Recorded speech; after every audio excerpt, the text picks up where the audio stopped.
wag niyo iboto yung Tingog Party List. Kasi ang boto para sa Tingog Party List ay boto para kay Martin Romualdez. Isipin niyo, 3 na yung seats niya sa House of Representatives. Yung distrito niya sa Tacloban, yung 2 upuan niya sa Tingog Party List. Yung upuan ng asawa niya, yung seat ng asawa niya, yung seat ni Asidre.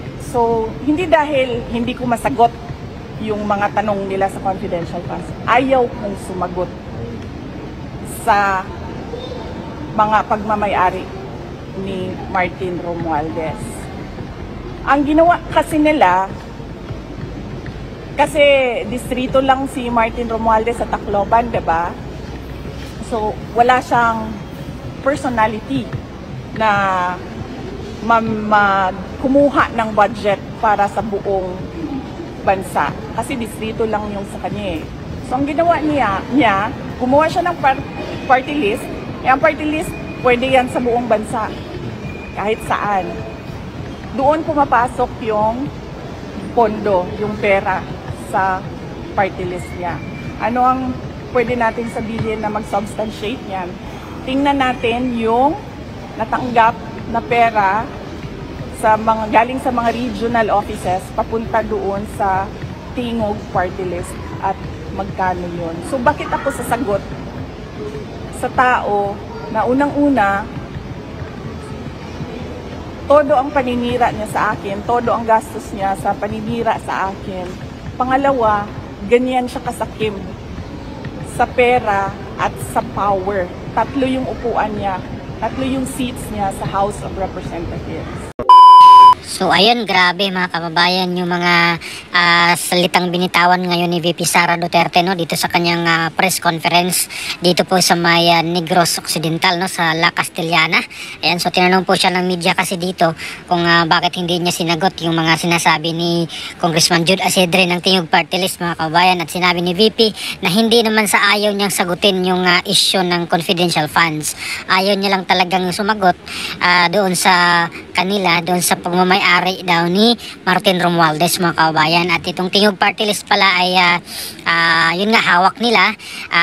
Yung first nominee dito ay kanyang asawa na si Yeda Romualdez, at yung second nominee nito na si Jude Asidre. Ito yung sa Tingog Party List, plus ito pang congressional district, mga kababayan, ni Congressman House Speaker Martin Romualdez. Kaya sabi niya 3 yung pwesto niya doon sa House of Representatives, mga kababayan, at sinabi niya na wag iboto, no, wag iboto itong Tingog Party List, mga kababayan, kasi meron daw mga nagtatanong sa kanya paano ba sila makatulong. Kaya sabi niya kung gusto niyo makatulong, wag niyong iboto itong Tingog Party List, kasi pag binoto niyo yung Tingog Party List ay para na rin binoto mo si Martin Romualdez. Parang ganun yung statement ni VP Sara, mga kababayan. At ito palang sabi niya na milyones or malaki ang gastos nila na paninira kay VP Sara, kaya bakit naman daw siya sasagot, mga kababayan. At isa pang sinabi ni VP Sara, no, kaya pala gumawa daw po itong si House Speaker Martin Romualdez ng party list para mayroon siyang pondo na pang nasyonal, mga kababayan, kasi yung congressional district pala ay hindi po siya pwedeng makialam, no, ng budget na or pondo, no, pang nasyonal, mga kababayan, kasi congressional district lang siya sa 1st District of Leyte. Pero ginawa daw ay gumawa ng party list itong Tingog, no, at meron daw pong mag-substantiate, mga kababayan, nito. Tingnan daw po yung budget na pumapasok mula sa mga regional papunta doon sa Tingog Party List, sabi ni Vice President Sara Duterte, mga kababayan. Ayan. So panoorin pa natin yung iba pang sinabi dito ni VP Sara, mga kababayan, dito sa kanyang press conference dito sa La Castellana, Negros Occidental. First nominee nila ay asawa niya. So ibig sabihin, yung second nominee nila na si Jude Asidre, na gusto niyang sumagot ako sa kanya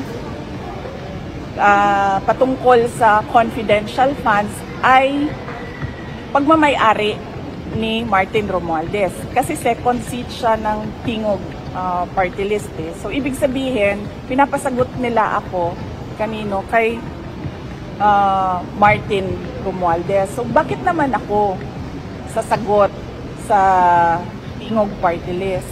Madami nagtatanong sa akin ngayon, ano bang magagawa namin? Ano bang matulong namin sa eleksyon? Unang-una, pwede nyo siguro matulong talaga, huwag nyo iboto yung Tingog Party List. Kasi ang boto para sa Tingog Party List ay boto para kay Martin Romualdez. Isipin nyo, 3 na yung seats niya sa House of Representatives. Yung distrito niya sa Tacloban, yung 2 upuan niya sa Tingog Party List. Yung upuan ng asawa niya, yung seat ng asawa niya, yung seat ni Asidre. So, hindi dahil hindi ko masagot yung mga tanong nila sa confidential funds. Ayaw kong sumagot sa mga pagmamayari ni Martin Romualdez. Ang ginawa kasi nila, kasi distrito lang si Martin Romualdez sa Tacloban, diba? So, wala siyang personality na kumuha ng budget para sa buong bansa. Kasi distrito lang yung sa kanya eh. So, ang ginawa niya gumawa siya ng party list. Ang party list, pwede yan sa buong bansa. Kahit saan. Doon pumapasok yung pondo, yung pera sa party list niya. Ano ang pwede natin sabihin na mag-substantiate niyan? Tingnan natin yung natanggap na pera galing sa mga regional offices papunta doon sa Tingog Party List at magkano yun. So bakit ako sasagot sa tao na unang-una todo ang paninira niya sa akin, todo ang gastos niya sa paninira sa akin.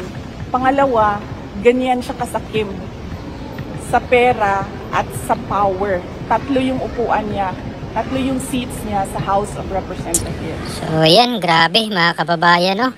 Ang mga pasabog ngayon ni VP Sara doon sa Negros Occidental. Ayan, so sumabog na po itong si VP Sara mga kababayan, no? Parang kailan lang, kadadaan lang po niya doon sa Tacloban nung pumunta po siya ng Samar.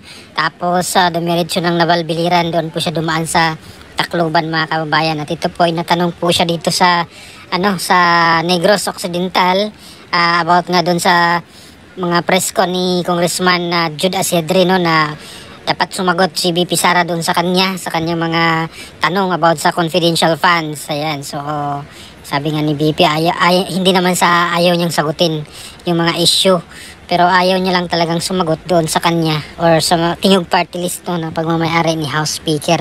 At ganun daw kasakim itong si House Speaker mga kabayan sa kapangyarihan dahil 3 itong kanyang seat, no, dito sa House of Representatives. Una yung kanyang distrito sa 1st District of Tacloban, 1st District of Leyte. Ayan. Pangalawa ang seat ng kanyang asawa mga kababayan, at pangatlo itong seat ni Congressman Jude Asidre mga kababayan bilang second nominee ng Tingog Party List. Ayan, so ano pong opinion nyo mga kababayan dito po sa mga pirada ni VP Sara Duterte dito po sa Tingog Party List at kay House Speaker Martin Romualdez? Ayan, so please comment down below. Maraming salamat. God bless po sa ating lahat.